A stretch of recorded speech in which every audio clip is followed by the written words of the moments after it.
नमः शिवाय, हर हर महादेव, श्री शिवाय नमस्तुभ्यम। भविष्य पुराण के अनुसार वर्णन करेंगे। भविष्य पुराण के अनुसार जिस कक्ष में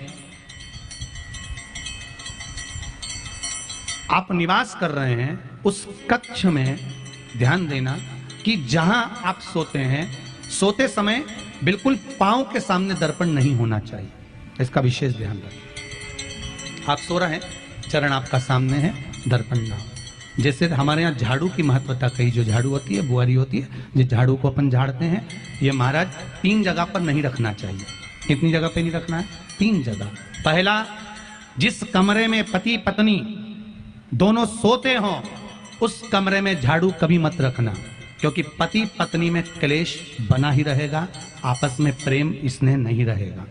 जिस कक्ष में पति पत्नी सोते हों, रहते हों, उस कमरे में झाड़ू कभी नहीं होना चाहिए, बुआरी नहीं होना चाहिए। दूसरा, जिस कक्ष में, हॉल में लोग आकर बैठते हों और वहां कोई सोफा सेट लगा हो, कोई पलंग लगा हो, उस पलंग के नीचे, उस सोफे के नीचे झाड़ू नहीं होना चाहिए। सास और बहू का संबंध अच्छा नहीं रहता, विवाद होगा ही, ये पक्का है। तीसरा, अन्नपूर्णा का स्थान जहां पर भोजन बनता है, आप भोजन करते हो, रसोई घर में झाड़ू नहीं होना चाहिए। कारण, बच्चों में क्रोध आएगा, चिड़चिड़ प्रवृत्ति बनी रहेगी, और बेटा और बेटी संबंध आप करना चाहते हो समाज में, और बच्चे गलत जगह पर संबंध करने के लिए आतुर रहेंगे। इसलिए रसोई घर में बुआरी, झाड़ू नहीं होना चाहिए। 3 जगह विराजिए, बैठिए, 3 जगह पर बुआरी कर। कुछ चीजें ऐसी हमारे इसमें भविष्य पुराण के अंतर्गत बड़े बड़े सुंदर भाव वर्णन करें महाराज, उसको समझना है ना, हमारे जीवन में उतारने लायक।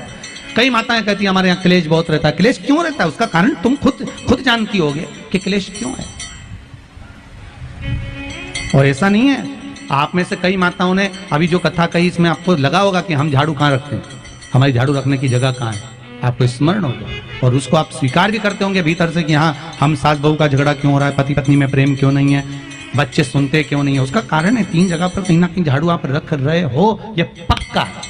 अब तुम किसी पंडित जी से जाके पूछो, साहब मेरे घर में शांति नहीं है, तो पंडित जी ये कहेंगे कि तुमने झाड़ू गलत जगह रखी है। वो तो पाठक जी को धन्यवाद दो कि उन्होंने प्रश्न अच्छा कर लिया और उसमें ये उत्तर निकल गया और प्राप्त हो गया आपको, तो उनको धन्यवाद। आपका नाम शिव महापुराण की कथा कर रही है, शंकर की कथा कर, ओगड़दानी, त्रिकालदर्शी की कथा कर रही है।